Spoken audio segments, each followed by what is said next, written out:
যদি বাস্তব জীবনের অলরাউন্ডারকে দেখতে চান তাহলে মেজর হাফিজকে দেখুন। এক জীবনে একজনের পক্ষে যা যা করা সম্ভব তিনি তার প্রায় সবই অর্জন করেছেন। ক্রীড়াবিদ, মুক্তিযোদ্ধা, সংগঠক, এমপি, মন্ত্রী, স্পিকার, ভারপ্রাপ্ত রাষ্ট্রপতি। এক জীবনে মেজর হাফিজ সব হয়েছেন। প্রথমত, একজন ক্রীড়াবিদ হিসেবেই তার উত্থান। ১৯৬৪ থেকে ১৯৬৬ সাল পর্যন্ত তিনি ছিলেন তৎকালীন পূর্ব পাকিস্তানের দ্রুততম মানব। ১০০ ও ২০০ মিটার স্প্রিন্টে জাতীয় পর্যায়ে একাধিক স্বর্ণপদক জিতে নিজেকে দেশের সেরা স্প্রিন্টার হিসেবে প্রতিষ্ঠিত করেছিলেন। তবে ক্রীড়াঙ্গনে তার সবচেয়ে বড় পরিচয় তিনি একজন ফুটবলার ছিলেন। যেন তেন ফুটবলার নয়, কিন্তু ফিফা তাকে বিংশ শতাব্দীতে বাংলাদেশের সেরা ফুটবলারের সম্মানে ভূষিত করেছে। ১৯৭০ সালে পাকিস্তান জাতীয় ফুটবল দলের অধিনায়ক হওয়ার গৌরব অর্জন করেছিলেন মেজর হাফিজ, যা সে সময় পূর্ব পাকিস্তানের কারো জন্য ছিল বিরল সম্মান। স্বাধীনতার পরও তিনি ফুটবলের সঙ্গে যুক্ত থাকেন। ২ মেয়াদে বাংলাদেশ ফুটবল ফেডারেশনের সভাপতি হিসেবে দায়িত্ব পালন করেন। পরে এশিয়ান ফুটবল কনফেডারেশনের সহ সভাপতি নির্বাচিত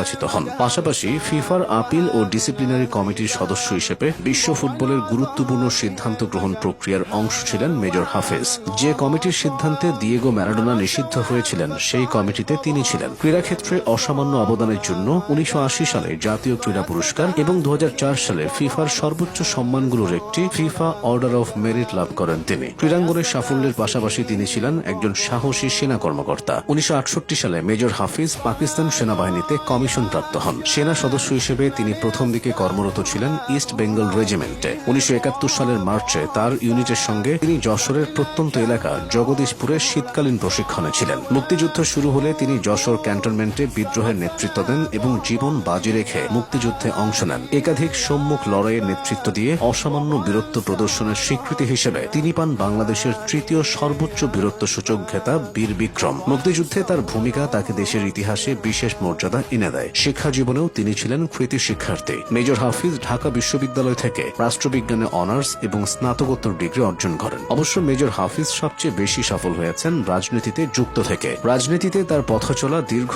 ও ঘটনাবহুল। বাংলাদেশ জাতীয়তাবাদী দল বিএনপির সর্বোচ্চ নীতি নির্ধারণী ফোরাম জাতীয় স্থায়ী কমিটির সদস্য হিসেবে তিনি গুরুত্বপূর্ণ ভূমিকা পালন করেছেন। রাজনৈতিক নানা সংকট ও দুঃসময়েও দল না ছেড়ে নিজের অবস্থানে অটল ছিলেন তিনি। মেজর হাফিজ নিজের দীর্ঘ রাজনৈতিক পথচলায় কখনো পদ পদবীর মায়া করেননি, বরং দলের শীর্ষ নেতাদের অনুপস্থিতিতে ভাইস চেয়ারম্যান হিসেবে বিএনপিকে রেখেছিলেন সুসংহত। তিনি জনগণের ভোটে ৭ বার জাতীয় সংসদ সদস্য নির্বাচিত হয়েছেন। অতীতে তিনি বাণিজ্য প্রতিমন্ত্রী, বাণিজ্য মন্ত্রী, পানি সম্পদ মন্ত্রী এবং মুক্তিযুদ্ধ বিষয়ক মন্ত্রী হিসেবে দায়িত্ব পালন করেছেন। ২০০৬ সালে ত্রয়োদশ জাতীয় সংসদ নির্বাচনে বিএনপির জয়ের পর প্রশাসনিক দক্ষতা ও অভিজ্ঞতার কারণে তাকে জাতীয় সংসদের স্পিকারের দায়িত্ব দেওয়া হয়। এছাড়া শাহাবুদ্দিন চুপ্পু পদত্যাগ করলে দেশের অস্থায়ী রাষ্ট্রপতির দায়িত্ব গ্রহণ করেন তিনি। নিজের অভিজ্ঞতা ও রাজনৈতিক ভাবনা তুলে ধরতে তিনি লিখেছেন একাধিক বই। তার উল্লেখযোগ্য বইগুলোর মধ্যে রয়েছে রক্তে ভেজা ৭১, গণতন্ত্র রিমান্ডে, সৈনিক জীবন এবং গৌরবাঙ্গনে। এসব বই মুক্তিযুদ্ধ,